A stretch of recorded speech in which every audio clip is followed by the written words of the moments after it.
Ito yung secret tool guys na sinasabi ko sa inyo. So dito, pwede kang mag-web search, pwede kang mag-generate ng image, pwede ka ditong gumawa ng apps and websites, at ang pinaka-importante sa lahat, pwede ka ditong mag-generate ng videos.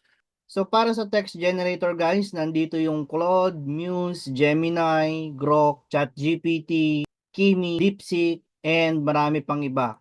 So para naman sa image generator guys, nandito yung Nano Banana gamit yung Gemini, GPT, My, Flux, Seedream, UN, Imagen, Ideogram, Photon at marami pang iba. Para naman sa video generator, nandito yung Seedance, Veo3, Sora, Grok, 12, Runaway, Pixverse, Kling, Ray, Hailuo at marami pang iba. So para dun sa una nating demo guys, so dito is magpapa-generate tayo ngayon ng image muna. So ang gagawin mo lang, isi-click mo lang itong generate image dito. Okay, and then naglagay ka lang syempre ng prompt. Then guys, dito pwede ka ditong pumili ng model na gusto mo. So yan is pro lahat yan mga G.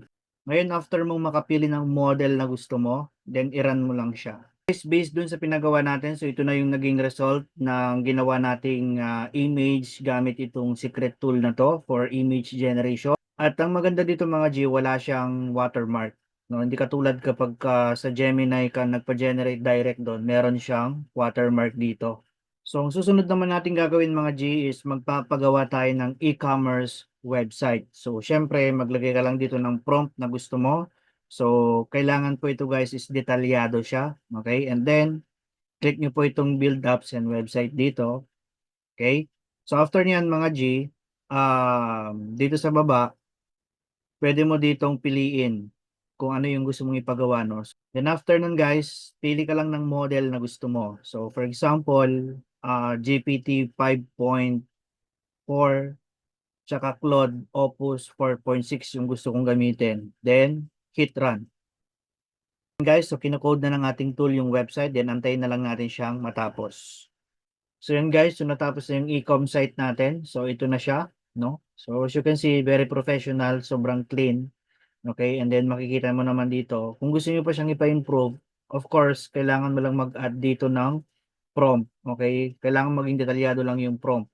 Okay, pero sa ganun kabilis guys, so nakagawa ka na ng professional na website. Gamit lang yung free tool na ito. Okay, so ito, pwede mo na tong i-embed no, yung code nito sa mga paborito mong platform. For example, lalagay mo siya sa WordPress or System.io, GHL, or more, no? So, ganun lang kadali mga G.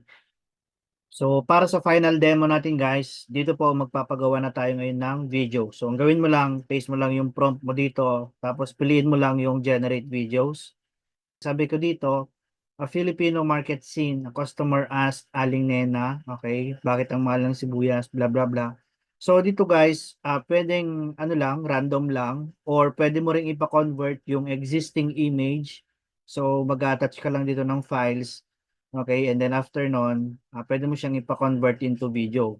Pero for now, random lang tayo, okay, and then click mo lang yung generate video, ayan, then i-run mo lang siya. So, ito na siya guys, yung result. So, ang ginamit natin dito is Pickverse and Grok. So, panoorin natin.